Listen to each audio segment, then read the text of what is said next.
Jimmy Dunn, one of the orchestrators of this framework agreement, basically stated it's really hard or impossible to dislike somebody that you play golf with.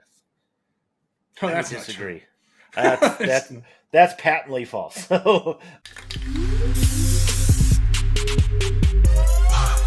And we're back. No putts given. How you living, everybody? Tony Covey, Chris Nickel, GolfSpy T, GolfSpy C. It's been a week or so, but we're back. Tony, are you ready for this quiz question? Oh boy, we're doing this again. Yeah. 3 Musketeers used to come in 3 flavors, hence the name 3 Musketeers. What were they? Why would I know that? There's no good reason, but it was chocolate, vanilla, and strawberry, as you might imagine. But World War II rations put an end to that, and there you go. So now we just get like this nougat thing. Okay. Now we just get the nougat part, but golf and candy, big stuff going on. Pebble Beach in prime time. There's a congressional hearing that's going on as we're recording right now on the PIF Saudi PGA Tour merger thingy, whatever you want to call it. The got Twitter up right now. It seems like it's kind of a performative shit show, so to speak. So you don't say. You don't say. Shocking, but true. So we'll talk about that a little bit as well. But Tony, did you watch did you watch any golf this last weekend? Specifically, the ladies at Pebble Beach. Just like again, my typical 5 minutes here and there. You know how I do. I know. I thought maybe with it being on the West Coast in prime time, you might be settling down in the evening with a nice cold seltzer or something and watching some golf. No, I did not. I probably did have a nice ice cold seltzer at some point, but I did not watch much golf. Low key. I loved it. I thought a couple interesting points. I mean, one, the ladies seemed more thankful, maybe. Appreciative. I like that word. We hear all the time, maybe some complaints on courses, things that don't necessarily resonate. And it felt a lot like the ladies like, man, this is awesome. This is so cool to be here. It's so awesome to get to host a major here. It's an iconic plot of land. Obviously, it's a bucket list course for many golfers. Have you ever played it? Have you ever played Pebble? No. I mean, the price is batshit crazy. It's ridiculous right now. So yeah, I know. And if you can get it, fine and good for those who want to play it. But for the money, dollar for dollar, I'd rather spend that money at Bandon Dunes or somewhere like that. Yeah, I mean that's just me. That's fair. But a couple things that happened there that I thought that were interesting. Number one, Michelle Wie, see you later. Her last professional tournament, she was out with a bang, made a long putt on her last hole. She missed the cut, but I mean, it was cool to see her last event. You'd think based on how long she's been in the media and news and stuff, she'd be 65 years old or something like that. But you forget how, just how young. Teenagers, right? Yeah. And almost, damn near made the cut on a PGA Tour event, right? Sony Open, I believe. And it's kind of interesting. They were debating kind of her legacy. I think she won 5 or so times on the LPGA Tour, 1 major. 5 wins. From that standpoint, probably fair to argue she underperformed in terms of tournament victories and things. She was a phenom. She was. Yeah. You're not the wrong. Next one. It's almost not fair, but if you look at the numbers, right? 5 tournament wins, 1 major. To draw a parallel with the men's game, it's 1 tour victory, 1 fewer than Lucas Glover, who has 4 wins, including a major. So it's not a direct comp, and I'm sure some stat guy could go out and find a better comp, but it's not far off, and you wouldn't think of Lucas Glover as one of the greats of his generation. And I think on the LPGA, in terms of actual performance on course, Michelle Wie, not one of the greats of her generation. And yeah, one of those tremendous in the Ryder Cup. If you didn't enjoy watching her, particularly when she played with Christina Kim, Like, if you Yeah, can that get on was board cool. with that, I mean, just absolutely amazing and fun to watch. But Yep. above and beyond that, tour career, a bit of a disappointment. But I think you have to temper that with the fact that the expectations were unrealistic. And I don't know. Probably impossibly Right. unrealistic, Is right? if, I mean, for those who were around at the time and kind of following her as the phenom, the expectations, especially when she signed the Nike deal, the yeah. expectations at that time were no less than the female Tiger Woods. Like, No. that was the legitimate expectation. That's what people really Mm-hmm. thought was going to be Michelle Wie's career. And I don't care. I Yeah, don't care what that word is between the and Tiger Woods. It's just almost no way The to live next. up to that kind of expectation. So in that respect, it wasn't fair. Right. Solid career, but certainly not Yeah, I mean, I think world.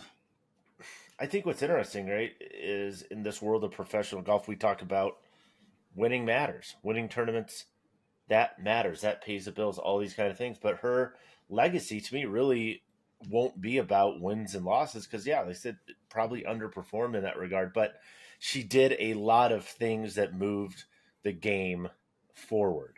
It's And the garnered a legacy, lot and of I think attention, it's still growing, but the legacy will be ultimately as a tremendous ambassador for the game, and particularly the women's game. So, and I think she's retired, but she's not done with golf.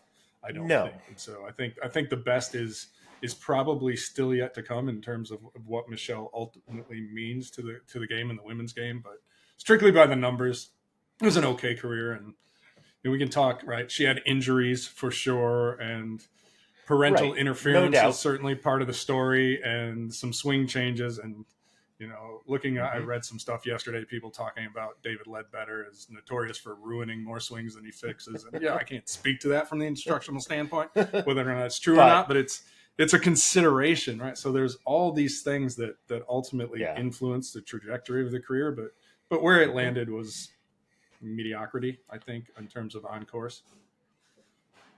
And here's a little twist. We were talking about this before the show too.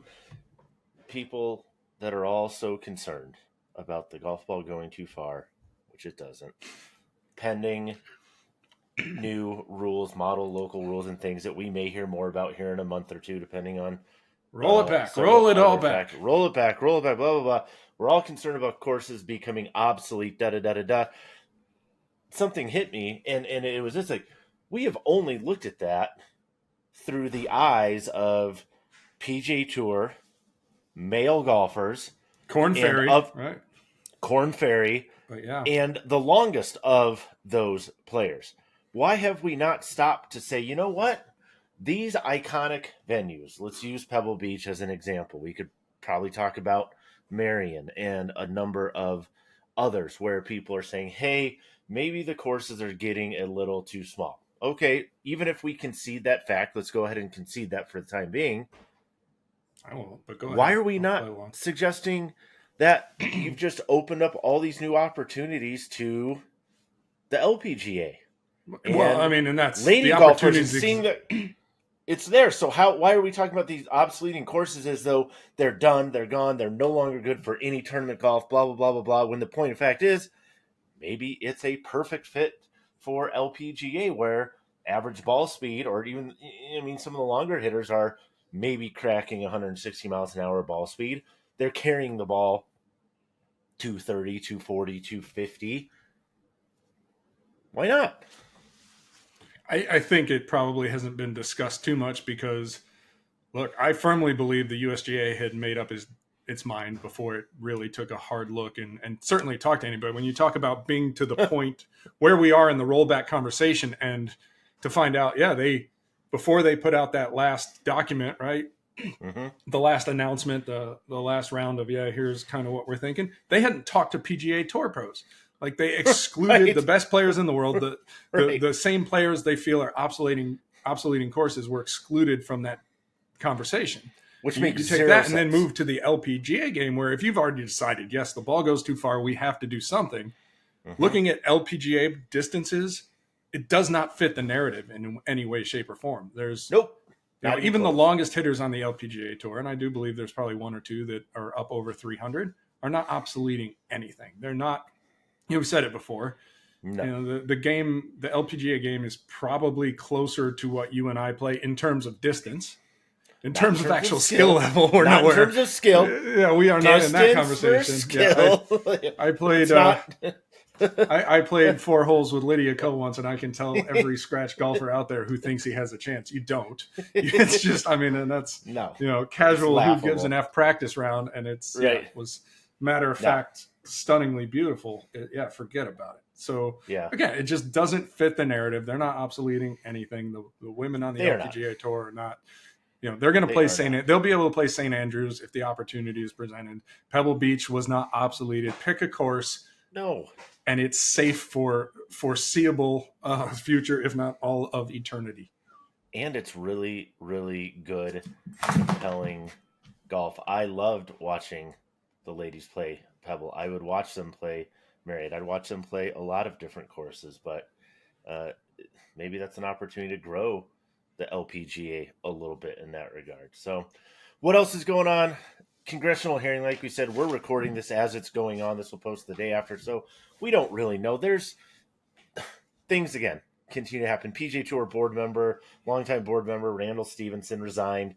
Wasn't just any old board member. He'd been there over a decade, maybe 12 years, something like that. Former executive with AT&T. So it's not like he was just some guy sitting on the board, but basically he had what amounts to moral objections over any type of merger deal, a body such as that governmental agency with PIF being involved in American sports and saying that, objected to it strenuously and couldn't really support it going forward. And then, if you pull up Twitter right now, good Lord, it sounds like this congressional hearing is hard pass. is what do you make of all of this? Is it really just performative? Is this really just something to give Congress a chance to yell and scream about things that are unrelated, like Senator Hawley's apparently talking about PGA Tour Canada or PGA Tour China, which hasn't existed since 2019? Well, you can't expect these guys to know things. There's a long documented history of, as you said, performative congressional hearings where the goal is not to get to the root of anything, right? It's just kind of however many days of look at me, look at me, look at me. So I don't know if anything will come of it. I do know there is certainly strong objections to the Saudi component, and I'm typically not a big fan of slippery slope arguments. The idea that, well, if we let the Saudis into golf, then what? Mm-hmm. It's all downhill from there. And then before you know it, America doesn't own anything in America. Right. So that's a giant leap. But if you look at what's happening elsewhere in the world where, there is Saudi money in soccer, for example, and you're F1. Seeing how that's influencing the game. You've seen F1. Granted, Qataris are not Saudis, but similar approach of buying a World Cup, which the Saudis are intent on doing right now. And so you are seeing a sort of a takeover of sorts, incremental, right? It's no guarantee that it's going to gain momentum and roll downhill at a speed that cannot be stopped. But you do have to look at this and go, hey, do we want to put limits on this kind of thing? And whether it's the Saudis owning an entire league, or if it came right down to it, right? And that's the thing. It's call it, the investment fund, that is the Saudi government. So it's one thing. It's not. We're not even talking about Saudi private citizens. Right. We are talking about a foreign government, regardless of the political implications and 9/11 and the way they basically treat anybody they don't agree with. Its fundamental question is how much ownership do we want of things that are foreign investment typically been America, right? And again, different between foreign investment and foreign government ownership. And so there is a decision to be made, like, hey, do we want how much of Americana, whatever you want to call it, the bits and pieces that make up our sports and our corporations and all that stuff, how much of that are we comfortable with a foreign government essentially owning? So I think that's a reasonable question. but I think it's probably just going to be noise in Congress, and who knows what will Yeah, come of it. I don't think we'll anybody does. no, we'll take a look at it obviously after the hearing's done and go through the information, what's presented, what isn't. But somebody just posted here that Jimmy Dunn, one of the orchestrators of this framework agreement, basically stated it's really hard or impossible to dislike somebody that you play golf with. Oh, I would that's not disagree. true. That's patently false. So anyway, we'll take a deeper look as we get more information here, but I don't think anything substantial is going to come out of this other than some, potentially really good fodder for Saturday Night Live skits and who knows what else. So moving on from there, my choice for a segment today, Tony, is I got to get spin out of my driver. You wrote an article on this last week. It's a question we get all the time, so I wanted to dive into it a little bit.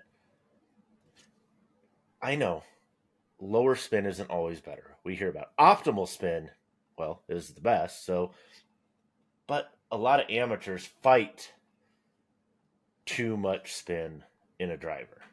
So if I want to get spin out of my driver, how am I going to do it? Give me some tips. Give me some help, Tony. Yeah, outside the scope of the article, I just kind of breezed over it and said, I would start by taking a golf lesson and addressing the kind of the root cause. Sure. And chances are it's probably something in your delivery. If you're like me, you're just adding a ton of dynamic loft at impact, and so it gets very hard to keep spin under control. But above and beyond that, some simple things like, hey, well, try less loft. That's pretty simple. So and again, there are ramifications. Yeah. It can work, and it could also create some problems if now you're at the point where you're launching too low, or we don't want to get too much into the technicalities of spin loft and things like that. But with the reduced loft, you're now curving the ball more than you want to, and you've introduced an accuracy problem on top of the spin problem. So that was, kind of the big picture thinking of the article is there are a lot of causes, many causes. There are several potential fixes depending on the cause, and maybe you need to stack a few of them together to ultimately get to where you need to be. So decreasing loft, simple. Say moving the center of gravity forward, whether that's with a flip weight, just moving a heavy weight from the back to the front, whether that's changing drivers and getting something that has that more forward center of gravity, like a Stealth 2 Plus or a TSR 4, maybe TSR 3, Paradigm X, Aerojet LS. Yeah, anything. Most of the low spin models, right? Is that a fair thing that our testing is how you get to the low spin is that you move that center of gravity forward. And so if your objective is to get lower spin, that's one potential way to do it. There's sort of the corollary. Talking? Yeah, like in some of the on a flip weight. So we typically say a degree is 300, give or 250 take, to 300 RPM. Yeah, give or take, right? It's different for everybody in each driver, but a couple hundred. This one tripped people up, and people in comments who leave nasty comments don't tend to want to think things through.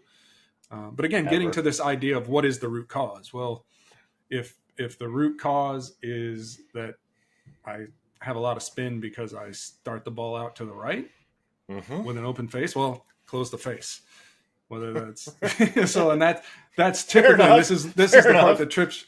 This is what trips people up. Typically, to close the face, you have to add loft, and so you're like, well, if I add loft, I add spin. I'm like, yeah, maybe, possibly, but if all you're doing is if you're adding that loft as a means to correct side spin, even with that additional loft, if you're squaring the face or even delivering it slightly closed, you're going to see spin drop, even though it's sort of counterintuitive with the idea of reducing loft. It can work. And that's, again, speaking to the idea of there are different causes, and different causes with that, you require a different solution. Yep. What do you think? I mean, other simple solutions, we talked about this before, is don't discount the golf ball, right? I mean, I hate it as like a tool to lower spin, but it can work, yes. It's not my favorite, it can work. And again, I think you and I are both fans of kind of fitting your equipment to the ball that otherwise performs optimally for you throughout the bag, around the green, irons, getting that dialed in, and then yeah, we can tweak equipment to fit that. I wouldn't necessarily just go, hey, I need 400 less RPM off my driver. What's the lowest spin ball I can find? That probably introduces a number of other factors that, I mean, you might cause 3 other problems while maybe possibly solving part of one. So I'm not because to an wild about extent that either, will, but if you use the ball to cut spin off your driver, well, you've definitely caught reduced spin on your long irons, very likely off your mid irons, and now you're impacting every other aspect of your game. Very often that same softball that gives you the low spin off the driver is going to spin less around the green. So checks and balances, consequences, whatever you want to call it, there are implications that come from relying on the golf ball. And we'll get to more of this in the after show because we're going to talk some things ball testing because we are headed out to Phoenix, out to Scottsdale next week for our week-long ball testing extravaganza. Again, stick around for the after show if you want to get more into performance testing, what we're doing, why we're doing it, what we're excited about, and looking forward to there. But just this week, Tony, another Wedge Works release. This one caught me by surprise a little bit. When I saw the article pop up, when he said about it, I'm like, my first thought was, well, I thought they already had that. Yeah, I was like, what is it? I was like, wait a minute. I'm reading through, trying to figure out, like, all right, is there a special finish? Do they bring back slate blue on this? What's going on? And I'm like, oh no. Right. Somehow the 54 M grind does not exist in the retail lineup. I guess if you're intimately familiar, like I consider myself reasonably familiar with it, and I would have made the assumption that exists because the 56 degree option exists. So why not? So I guess my question is why this one, and again, kind of that why now? Why is this a significant release in the fact it's going into WedgeWorks, those components? What should consumers know about this, and why might this be a club for them? If this is, if we describe a certain player, they might go, "Oh, yep, that's me. Give me one of those." Yeah, it's interesting because again, the assumption was it's already there, and the reason I say that is as iron lofts have gotten stronger, not surprising to anybody, this.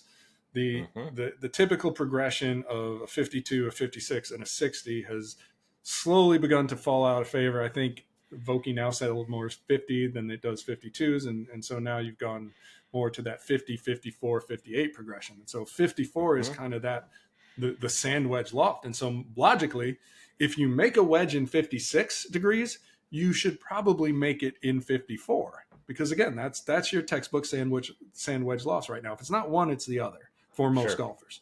And so I think why now is one, anytime you're seeing more and more of this, it is kind of the trend of finding little ways to refresh a lineup mid-cycle, thinking towards the end of a cycle, whatever it happens to be. And so, hey, let's put something new that is, we'll call it WedgeWorks, right? It's limited edition through WedgeWorks, but it's SM9 technology. Yeah, right. And so you've got something that is arguably a hole in the lineup, right? You have Bob Vokey's favorite grind, and grind. It's not available in a one of the sand. In a very popular, So I was like, that's kind of weird. As far as who it's for, it's classified as a mid bounce wedge. The design features are heel and toe relief along with trailing edge relief, and I mentioned this in the article. Yeah, that sounds like T grind and V grind and D grind, right? They're all kind of fruit from the same tree with subtle differences in bounce and how that leading edge ultimately sits towards the ground. And so this one kind of is like, it's just a lower bounce D grind is probably the very simple way. It's not a bad way to think about it. Yeah. So in terms of swing type, it's your kind of neutral to steep, probably favors a little bit more neutral, firmer sand as opposed to big fluffy bunkers. And somewhere kind of, I would say, so typically versatile. Like not super wet, not super dry fairways. Really, kind of that. And again, it speaks to why isn't this thing in the lineup when it really is kind of this? Yeah, because most of the time, right? People play in those conditions. I mean, we say average is average for a reason. Most golfers are, by definition, average because that's kind of how the math works out. So, a lot of golfers are neither super steep nor really shallow, or playing really fluffy sand or very firm compacted sand, or play in really wet or super dry conditions. And M grind is a very, very versatile grind when you're not dealing with those extremes, right? And so, yeah, that points to the fact like, well, that's maybe why I assumed it was already in the lineup. And it makes sense as again, being a middle of the road option to an extent. It's one of those things where if you're trying to guess, and we'll talk about lob wedge because it's probably the most glaring opportunity or example. If you're trying to guess what you need, and it turns out you're a high bounce guy, and you didn't know about wedge fitting, and so you guessed and bought an L or a T grind, that's going to be big trouble. Whereas if you go with something like if you're that same high bounce player, yeah, maybe you're better if you want that heel toe trailing edge relief. Maybe you're better off with the D grind, probably better off with the D grind, but it's not going to kill you to be in an M grind. It's certainly a lesser mistake than guessing and being wrong with low bounce. So it's one of those things where if you don't know where to go, the middle is at least, it's a safe space. It's a safe space. It's a versatile wedge. You can hit a lot of shots with it. I think that's part of the reason it's popular. M for middle. So it's in there now. Interesting. Raw only. Somebody's going to ask this question, so we'll answer it really quickly.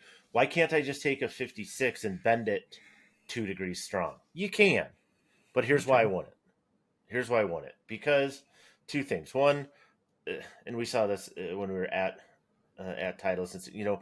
When they bend for loft and lie, they have specific tools and implements for the different grinds on the wedges. So when they're bending an M grind, or when they're checking loft and lie on an M grind, it's sitting in a little like M grind holster, if you will. A little cradle of M grind, and D grind goes in a different one. Whatever. The other thing is that grind's meant to work at 54 degrees or 56 degrees. If you 54 and 10, right? So that's... Yes. So if I take a 56.08, let's say it's 56 and 8 degrees, and I bend it to... Now only got 6 degrees on it. So I've taken a middle of the road one and made it more of a low bounce option. So again, if you are that person that catches it a little bit heavy or doesn't have pretty good hands or more of a shallow angle of attack, you may have just taken a perfectly good 56 degree wedge and turned it into something that's going to dig way too much. And you're thinking, I only adjusted it 2 degrees. That can be a big deal. Absolutely. So we'll answer that. Sepp Straka, real quick. My man Sepp, we got to mention him because he is a Diet Coke aficionado. He has a special place in my heart. Wears square shoes. And those are the things in his bag that I care about the most, the Diet Coke and the shoes. However, no boa on the squares, though. You got to not yet talk to somebody about that. But people, they look at Sepp and they go, oh, he's a Cleveland Strixon guy. He is. But I'm just running you through his bag real quick, Tony, and I just want you to tell me anything that jumps out, sticks out, or is potentially interesting to you. He's TaylorMade Stealth driver, 3-wood. Callaway utility wood in kind of that higher lofted 5-wood, 7-wood kind of space. Strixon irons, Mark II, the 7, not the 5, not the blades, the 7. Cleveland wedges, Odyssey putter. Everybody wins with an Odyssey now. Everybody wins with an Odyssey. We've learned that. Seems to be step one on tour right now. What a run. Jeez. Seriously, it's becoming, potentially the stock putter of the PGA Tour, at least amongst winners. And Z-Star ball, Strixon Z-Star ball. So anything jump out to you there worth noting or mentioning? For me, it's that Callaway UW. If for only reason, I like that. I'm fascinated, as we've discussed, by that spot in the bag, right? What I call that transitional zone, where you've got one or two problems, opportunities, whatever you want to call it, and so many different ways to tackle it. Now, I haven't tried a UW. That would be, I would love to check one out. Newton, if you're listening, Mr. Jeff Newton, Finley, we'll try everybody. But it's a curiosity. So stuff like that. Anytime you have sort of like this. I don't want to call it a weird club, but certainly one of these niche things. I mean, it was, Callaway UW was never the best-selling club on the market, never meant to be, no expectation. But right. I see something like that. And again, kind of an oddball in that space. So I love that kind of stuff. Yeah, I think that, and you already mentioned my other takeaway, Odyssey. killing it. I mean, Which putter speed's- was it? Wasn't the same one, was it? Please. No, it would no. Okay. We're past Jailbird. Okay. We're beyond we're beyond that streak here currently. But I mean, yeah, man, alive. Quite a run that they've been on. Testament to those guys and their team. And yeah, I mean, it's like a steamroller. Just get out of the way or get consumed by it, I guess. But I mean, our testing shows that as well. Odyssey makes phenomenal putters and has for a long time and perform. I mean, you can't argue performance. We've talked about all the time. You can't fake it, right? You can't market it. You can't. I mean, it is what it is. And so, yeah, way to go, way to go. Speed golf, Tony. Run through forest. All right. Question number 1. We had a player get DQ'd, the U.S. Women's Open. And on Corn Ferry. And the transgression of all transgressions, they used a rangefinder. So, is it time we just put an end to this, Tony? Rangefinders on tour, yes or no? Yes. I mean, it's become a ubiquitous piece of equipment. Most of the golfers, carry one, play one. They play in tournaments with them. And Does it hit any we're shots so obsessed. for you? No. And we're so concerned about pace of play and how long it takes. And understand, on a tour, we've seen this, right? Getting the yardage is the first part of a conversation, right? There's still a whole series of adjustments and picking out targets and things like that. So, it's not like, okay, 147 done, but let's speed up the conversation on tour and let everybody else just go 147, cool, that's what I'm hitting. Let the tour guys do all their calculus and whatnot to figure out what they're actually going to do. But let's speed it up. It's I don't think it takes skill out of the game. No, and you've already. Here's another point. I'm caddying again this week on Corn Ferry Tour. We got the event at my home course here, so I get to throw on the bib and do some hard labor. And guess what? You can use in all the practice rounds, rangefinders. So you can get all the information, those kind of pieces, things that you need. I don't see the downside. I don't see the problem. Like you said, it's one piece of a more complex conversation, especially when you're playing at altitude. For a lot of these guys, it's other than Mexico, it's kind of a 1 week thing. Yeah, they have an event in Utah, but they're doing a lot of adjustments and things. So yeah, getting a stock number or an actual distance is maybe one of 7 or 8 things you're going to discuss before they hit the shot. So Ludicrous. Golf balls get dirty, Tony. As a caddy this week, I got to make sure my player that his golf ball, right, how he likes it, clean, nice. I use a towel and water. But I've heard other people are using things. So give me one thing I should use to clean my golf ball and give me at least one thing I should not use. Yeah, towel and water, that's good. I mean, honestly, it's one of those things where the typical guy is probably losing 3 balls around, give or take. And, on a good day, I'll get 2.5 before I lose one or damage it on my best weeks. And so, for the kind of dirt you collect over the course of a standard round, then I think a towel and water is fine. Ball washer works great. Little sudsy. I have like a little ball pocket attached to my bag where you kind of stick it in there and rub it around. Called Ball Bright. I'm not even sure if it's still around. Had it for like 12 years. Works pretty well. So those are simple ways. I think when you get into like, how do I really clean my balls? It's for the guys who are shagging them out of mud and pulling them out of the ground and they're kind of stained and stuff. So and shouldn't be using them anyway. But yeah, why are we doing that? But do not use. Yeah, unlike something we saw in a magazine not too long ago, don't use acetone. Do not use acetone to clean your golf balls. It's a solvent. It's effectively paint remover. Just don't do it. You're just gonna A lot of times golf balls, don't they have like a coating or paint on them, and wouldn't this effectively clear coat paint, work to remove said covering? Remember and granted, kind of a weird example, but when Wilson launched the raw ball, part of the data it sent over was dispersion with balls that have uneven paint spray, which happens. So what they showed, right, as if I have sketchy paint on my ball, it's going to increase my dispersion because, to use my favorite phrase, you're introducing some form of aerodynamic disruption to the equation. You do love that phrase. And so if you were to use acetone, you'd essentially be removing part of the paint. So Right. yeah, don't do that. Anyway. Think about it, people. All right. Next. Joggers as fashion on the golf course. Oh God. Love it or leave it, Tony. Love it or leave Wear it. whatever you want, but you look ridiculous, Connor. Yep. I could care less what other people wear. I don't care. Wear a t-shirt, shorts, jeans. I don't care. Play golf. Have fun. Do whatever you want. But you don't want to see me in joggers. Nor do we want to see Connor in joggers at all. Yeah, All right. We had Best of Golf come out. Best of Golf came out this week. We had products, things we like, things that just, hey, we want to shout out, give attention to. What was what are two of your favorites?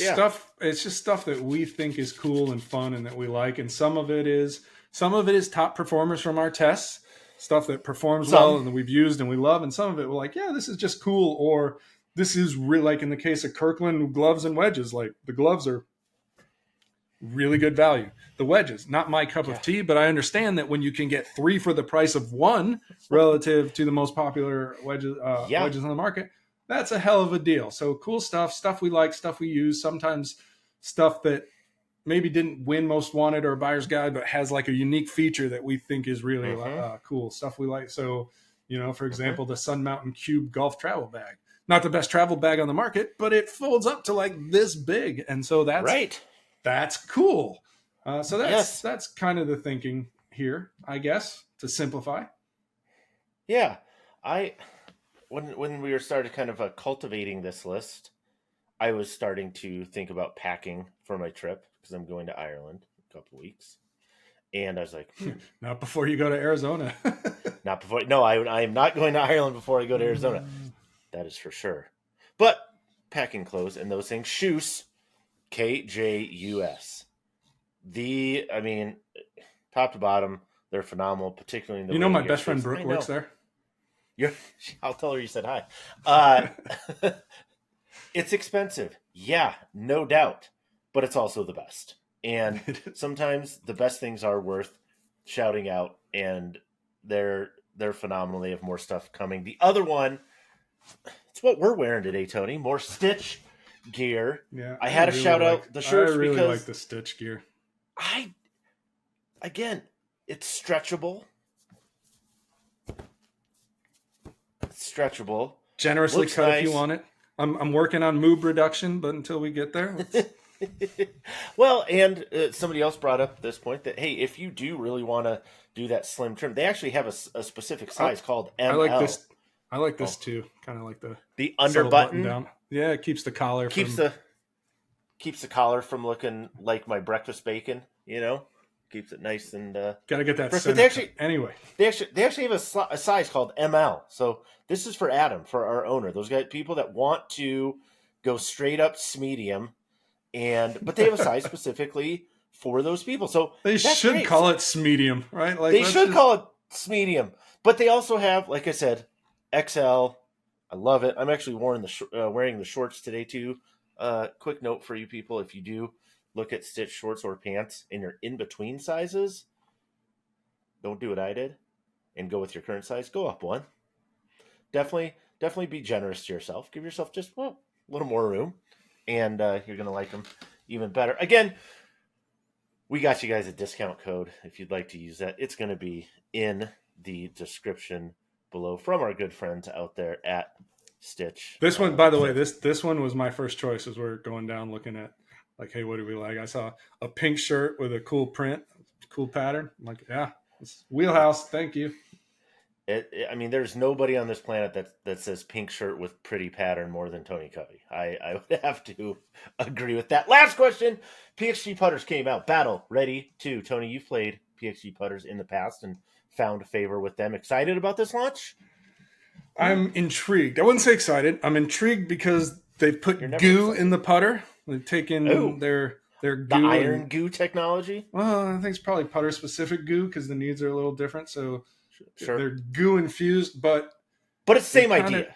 Yeah, but they kind of gone from like the original, really all of their putters since kind of the first series. But the Battle Ready stuff was black with silver accents, and the Battle Ready 2 differentiates itself cosmetically by going silver with accents of black. And I definitely prefer the black, but inverse. But I do like the goo, and I'm also, again, intrigued. I don't know what it ultimately means, and if you kind of look at it at a cursory level, it's nothing that hasn't been done before, nothing you don't see elsewhere. But PXG now with its own line of putter grips as well, so I think 4 different variations, including a couple of pistol options. So interesting, intriguing. We'll see. But yeah, Worth looking at. I've used.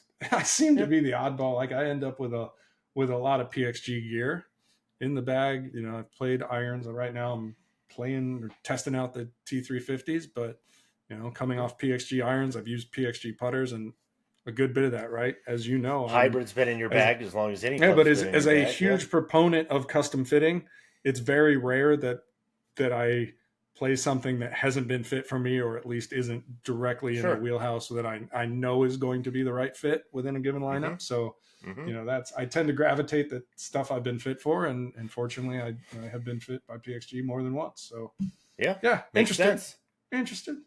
Makes sense. Whew. That's a lot of info, Tony. That is the main show. Find us, follow us on the interwebs, GolfSpy T, GolfSpy C, if you are interested. We're talking ball stuff. Ball testing stuff in the after show. Stick around for that. We'll be back.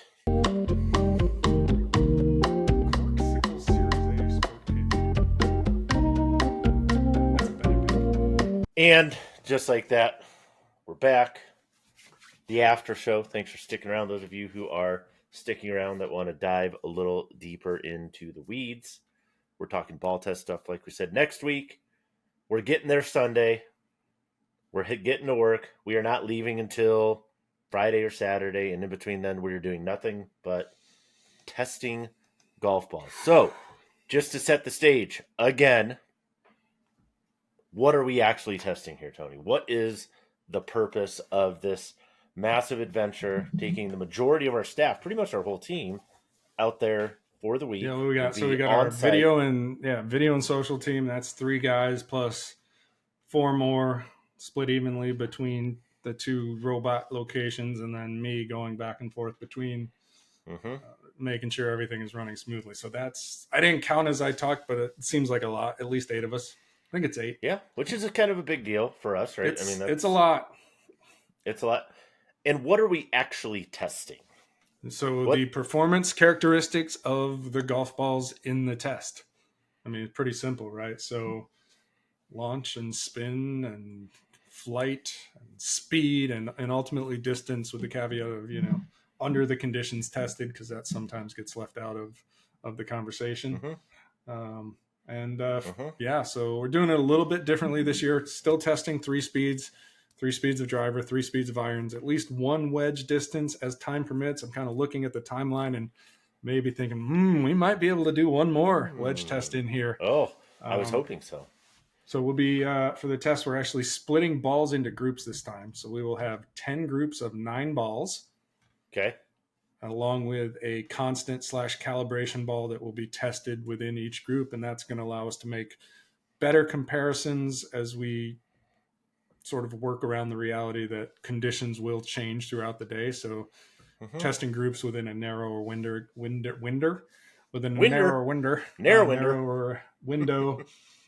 should give us kind of more insightful data. I've confirmed we have weather stations in both locations, so we'll be able to monitor wind, and if it starts to creep up, we'll shut it down for a little while. So it's going to be both robust in terms of the number of balls we test, as well as our approach to actually running the test. Yeah, and so, you know, again, drivers, irons, we're going to be able to make some not too difficult leaps on other clubs, right? As we can, you know, when we see how the ball performs in these different situations, we should be able to walk away with a much better understanding of how a ball performs potentially for a certain player in different conditions, right? And kind of get an idea of what impacts ball performance. We've seen crazy things before. I guess for consumers, people that are watching it, looking at it, whatever, what do you think they're going to walk away with, or what information are we going to walk away with that should be impactful for them? Well, we hope to be able to help them find the ball that will perform best for them. If especially if they're willing to invest a little on-course time after they look at the test, because they're going to know what they play. And hopefully they're only playing one, maybe two different balls. And to be able to look at this ball and go, whatever they're playing, go, I like this, but I wish it did. Maybe I wish it spun more, or I wish it was a little faster off a driver, or spun less off a driver, whatever the improvement they're looking for happens to be, and then kind of take our data and find the ball that may deliver that for them. So that's my big goal, is to help golfers find a better ball for them. And along the way, kind of understand just the general performance characteristics of the ball. So what are the truly low spinning balls in the market right now? What are the high spin ones that kind of fall into that niche category of like, this is treading dangerously towards too much spin, those type of things. So, it's pretty much lock and load, fire away, and see what we end up with. Yeah. And again, we talk about this to her. We have ball performance testing, and then we have obviously the ball lab. Ball lab looks at consistency of manufacturing. It's not going to tell you which ball you should play. Ball performance testing, which we're doing next week, that can go a long ways in terms of determining what ball might be a best fit for you. And then we can meld those two, right? And say, okay, we have performance, we have consistency of manufacturing, and now we have this big ongoing ecosystem of golf ball information, basically. So given that, and really you started this a number of years ago, what are you most excited about this year in the test, and what do you think's changed the most? Like, because I've never been on site for this, so it'll be new for me. You've obviously been on site, developed Ball Lab from the very, very beginning, and seen this entire progression. So what are some of the major changes you've seen along the way, and what are you most excited about this year as opposed to previous years? So yeah, I'd like to think quality's improved, and certainly, like, it's no secret that coming out of our first ball test, we found very clear issues with the Callaway Chrome Soft in particular. And again, I've said this before, I wish this is one of those things that everybody could see to kind of fully understand, because we go, oh yeah, what does it really matter if a core is a little off center, or I'm not good enough to notice that. And right. I get that, right? Because there is some sort of like, well, I didn't hit it as well as I thought. But when you see a robot that is just hit a couple hundred golf balls, more or less right down the middle, and all of a sudden one duck hooks and is 60 yards offline, and you go back and look, you go, all right, everything looks good on the robot, delivery numbers look good, and the next ball you hit flies dead center, like, that was the ball. And to see that in person and see that kind of impact from some sort of defect. And that is probably the most severe example, but sure, I will tell you that when you are sitting behind a robot, and I know you will see this next week, you will start to see and even just kind of slowly be able to differentiate when a ball flies offline because of something in the ball versus a little bit of wind. Like, you see it enough times, it looks different. It presents differently. I promise you, being there, you will know. By the second day, you will absolutely know what is weather and what is defect. And so to kind of see when you've got a distribution of balls that's, for example, this wide, and then all of a sudden you have one land over here. You're like, so that's the kind of thing that's almost fun, that makes it interesting, but it's the kind of breaks up the monotony of, ball on tee, there it goes, ball on tee, there it goes. Yeah. So those holy shit kind of moments are kind of what we live for. And ideally, right, every golf ball would be perfect, but knowing that they're not, it's kind of cool sometimes to see. But other than that, again, it's like trying to build those relative relationships to go, all right, what is really the difference between a Pro V1 and a Pro V1X in terms of ball flight? What can I really expect? Or I think one of the things we're going to do this year is when we start publishing stuff, it'll be largely for social, but we'll have graphics where we break down the Srixon urethane lineup, and we can show you how those balls directly compare to each other. Because if you look at, do I have one? I do have a Srixon box here. I'm not singling out Srixon. They're no different than anybody else in this respect, but like the back of a box looks kind of like that, right? Where it's high, higher, low, like what does that really mean? Yeah, let's find out what are those real numbers. So that's the kind of thing we're looking for. And again, this is going to be a big test for us. A lot of data, and no 2 locations. Yeah. 2 locations, 2 different teams. We're going to be doing some on-site commentary, hopefully getting you some content and information as we go, answering some questions. Feel free to post things here as well. One question we get to, and I know we've kind of dug into this a little bit as well, is so we're looking at all this stuff from a performance lens, right? Our lens is we want to understand how different golf balls perform, what they do in response to different swings, etc. But a lot of balls that people buy that are very popular that people buy, we're not going to test. We're not. Why not, Tony? I thought. Yeah. I mean, why not? Why not? Look, there are 2 basic categories of golf balls, and we can spin any other way you want, but it's performance and preference. Those are your 2 categories. And invariably, a performance golf ball has a urethane cover.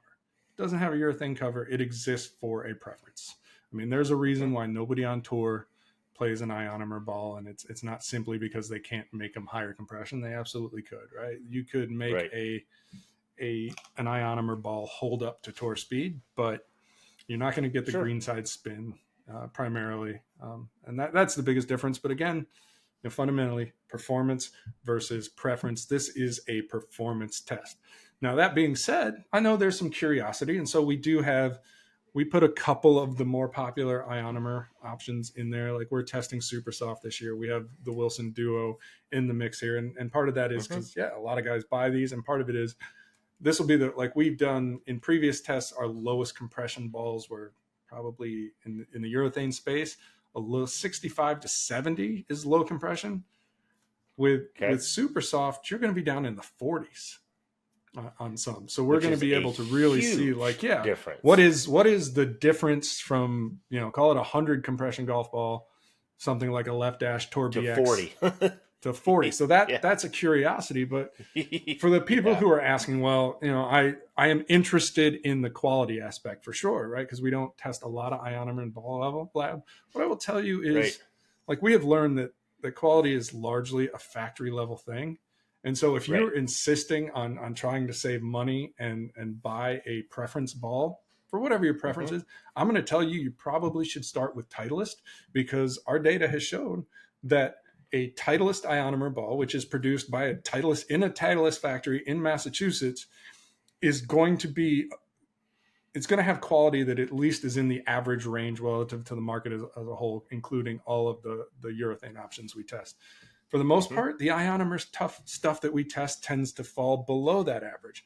And again, as we talked about a week or 2 ago, golf ball quality is largely a factory thing. And the factories that produce the ionomer balls, Launch Tech, GTS, to name just a couple, the track record in ball lab is not as good as it is with the best urethane factories. Again, Titleist, it just isn't. Foremost to an extent, right? It just isn't. Callaway, we've talked about Callaway's Massachusetts plant and how that is improving. Chicopee.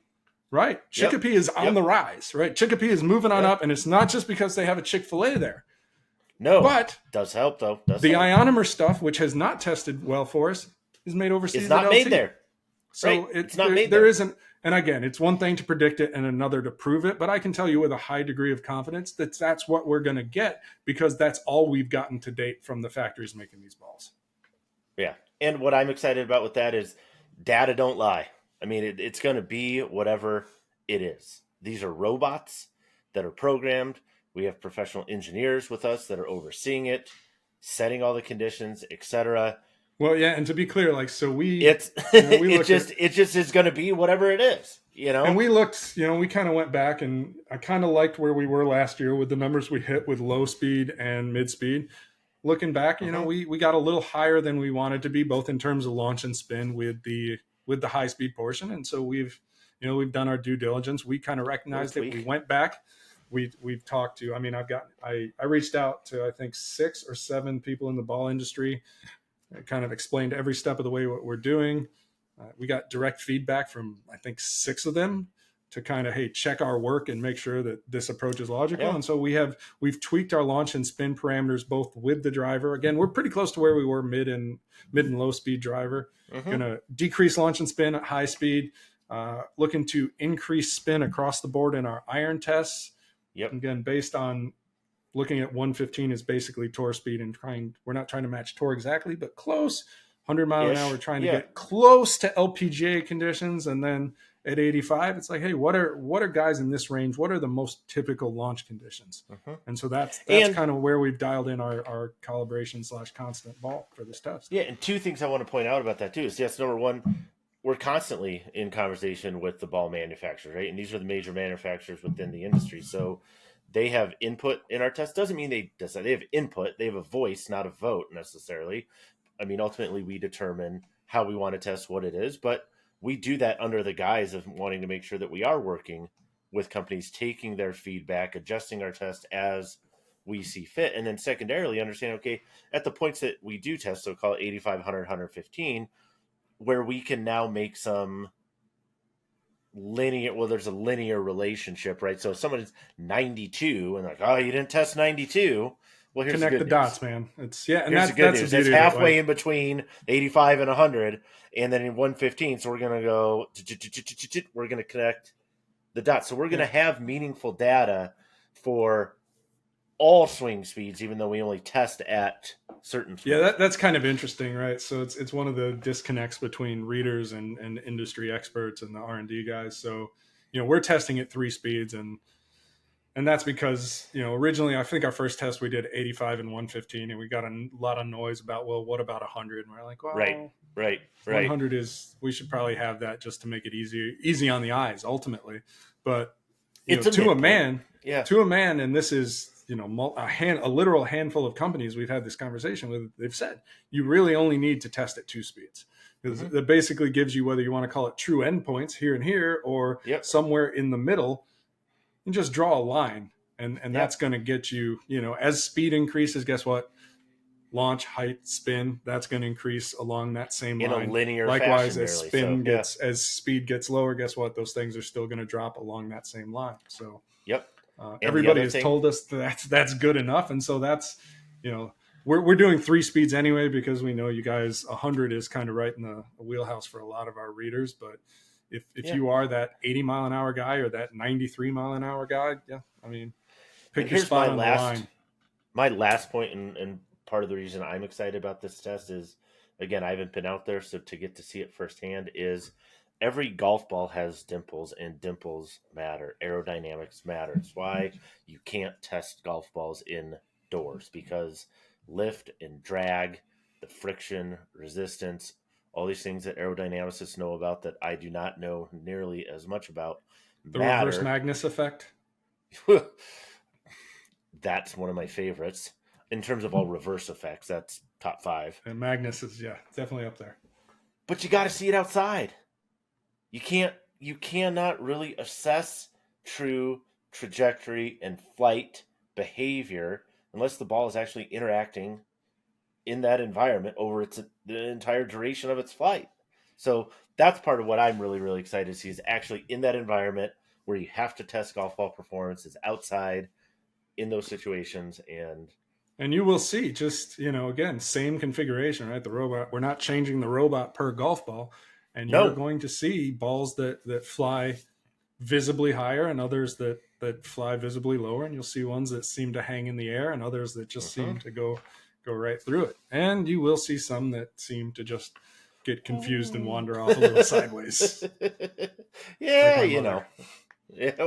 And on that note, leave us questions. Like I said, ball test next week, you'll have questions. We'll do our best to answer a lot of them, and get you some information when we're out there. It's going to be hot, Tony. Bring your suntan lotion. Bring plenty of water. Water bottles. Hydrated. Travel with a lot of water bottles. Stay hydrated, people. And until next time, we out.